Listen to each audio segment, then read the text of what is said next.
Good day, ladies and gentlemen. Today I'll be ranking all of the maps in MultiVersus based entirely on aesthetic appeal, including music.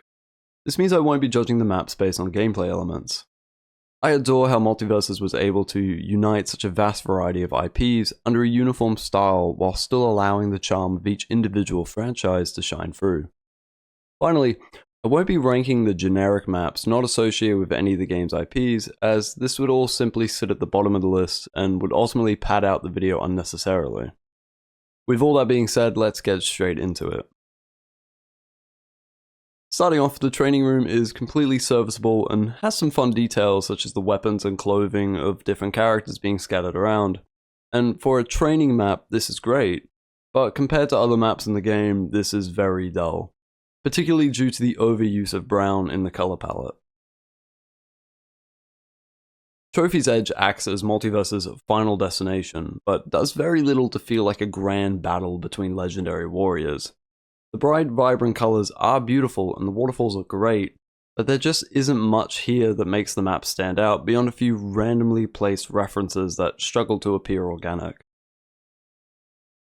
Wabbit Season, the final map added to the game, and surprisingly the only Looney Tunes map, is a bit of a letdown.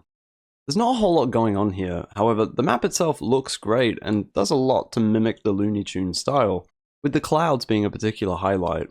On its own, the map is fantastic, but compared to the other maps, I just found this one to be lacking. The no roof variation of Scooby's Haunted Mansion likely ranks a lot lower than many of you expected. I won't sink my teeth too much into the details I adore about this map until we return to Scooby's Haunted Mansion, but for now I'll say that the no roof variation just applies a much duller color palette, and a lot of the great visual effects such as the fire are lost in this variation. While I greatly appreciate that this map exists at all and how it actually provides a logical reason for the roof being missing, the original simply trumps it in every way aesthetically. Dex's Laboratory, comparatively, has a lot going on. There are plenty of great details, with the real highlight being Dee Dee running around gleefully along the many walkways. However, while this isn't necessarily the game's fault, I do find the laboratory to be far too oversaturated with blue hues, which undermine the visual appeal of a map that otherwise does so much right. Candy Kingdom suffers from the opposite problem of Wabbit Season, in that I believe there is too much going on here and it ultimately makes the map feel bloated. Now, I completely understand the map is intended for larger games, but I still believe there is just far too much going on within this map, despite how much I adore all the little character animations occurring throughout the map. Water Tower reminds me so much of the back-in-action Looney Tunes film, and there are so many little details here that the map just shoves away into the background.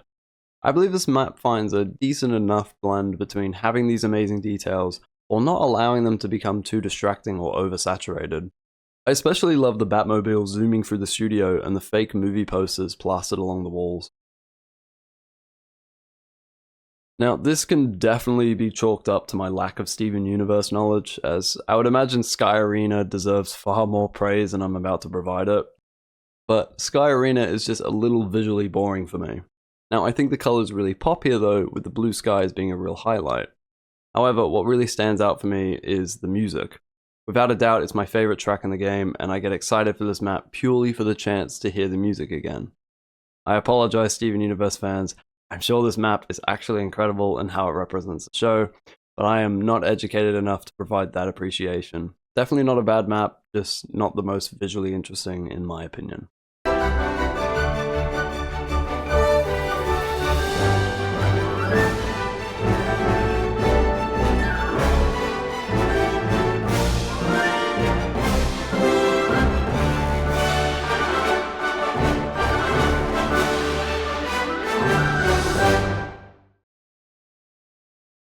The Tree Fort, whether it's the normal or the 1v1 variant, is simple and there isn't much going on, and even the background elements such as Lady Rainicorn don't look great in motion. However, there is just something about this map that I just love.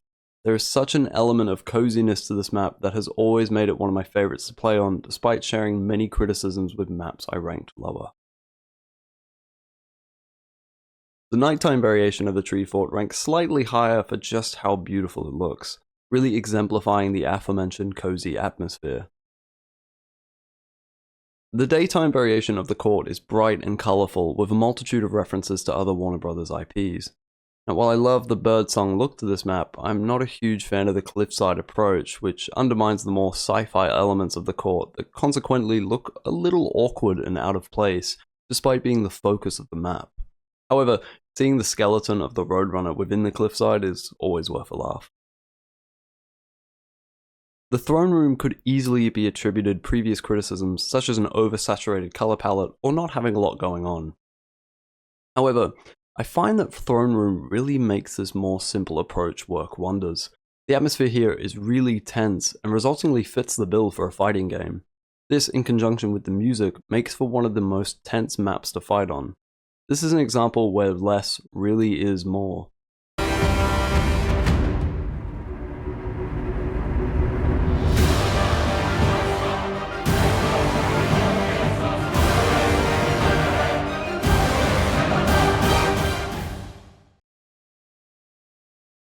The Batcave somewhat suffers the same problem as Dex's Lab by being too oversaturated with blue, and I absolutely recognize that this is due to bias for Batman, but I just love all the little details of the Batcave.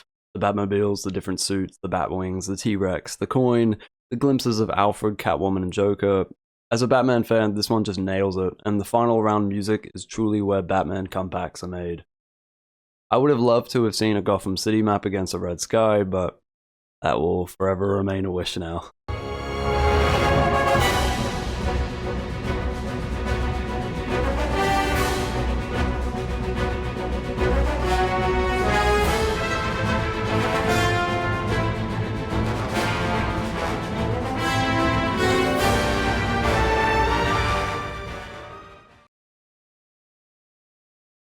Townsville's Day variant is bright, colourful, and does wonders in representing the Powerpuff Girls universe.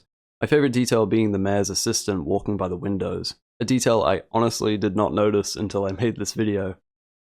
Now, while many despised this map when it first came out due to the Mojo Dojo stage hazard, the aesthetic pleasure of listening to him throw unique insults at different characters was always a real highlight for me.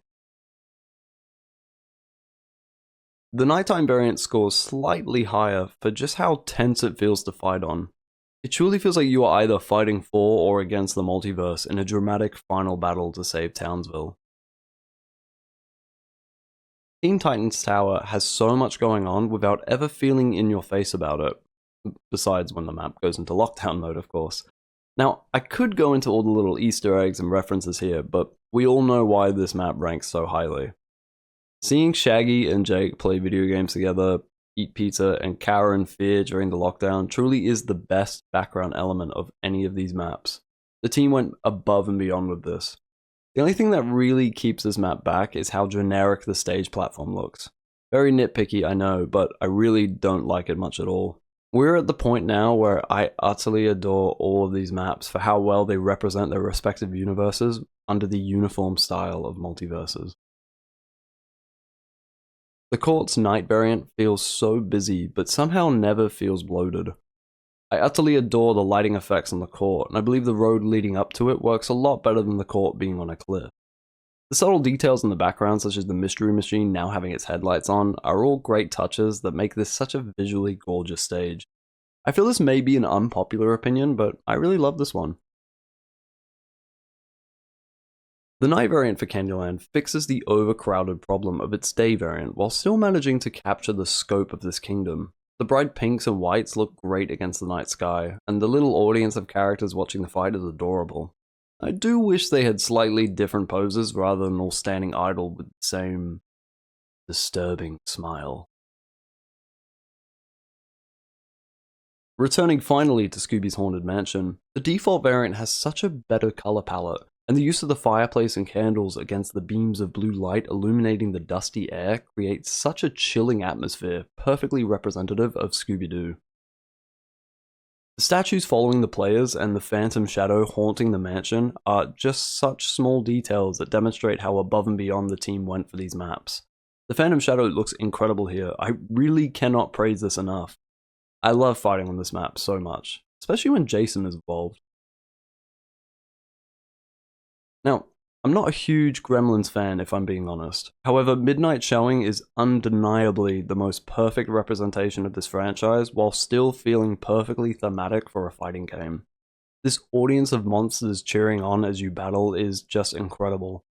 I especially love how on the bigger variation, the gremlins move with the weighted platforms, and how upon ring out, the audience goes wild with excitement.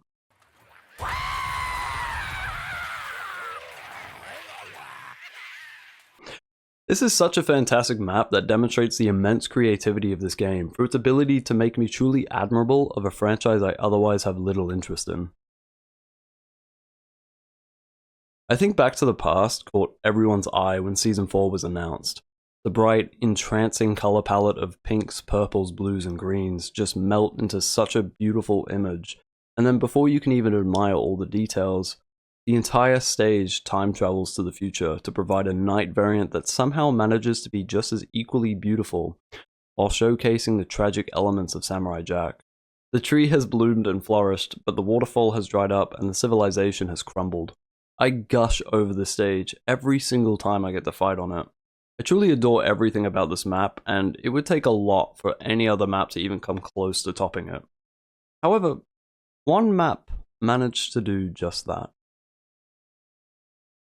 In past videos, I've made my love for Rick and Morty be no secret, so it likely comes as no surprise that Cromulons tops the list. With such a vast universe of potential for a map, the team somehow found the perfect representation for Rick and Morty, and the remix of the Rick and Morty theme builds such a vivid tension that is only exemplified through the judging stares of the Cromulons. Across all of the universes being presented, all the strange, beautiful lands this game brings to life, this map manages to stand out as feeling like the true final showdown of all of the multiverses.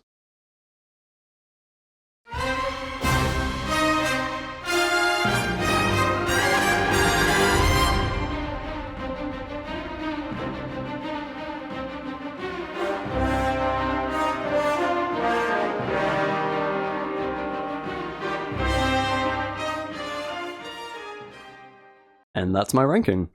Thank you all very much for watching, and as always, I'd love to hear your thoughts in the comments below. And until next time, have a bloody good one. Now, while many despised this map when it first came out due to the Mojo Dojo stage hazard, fuck, that's a mouthful. Now, while many despised this map when it first came out due to the Mojo Dojo Now, while many despised this map when it first came out due to the Mojo Dojo stage hazard.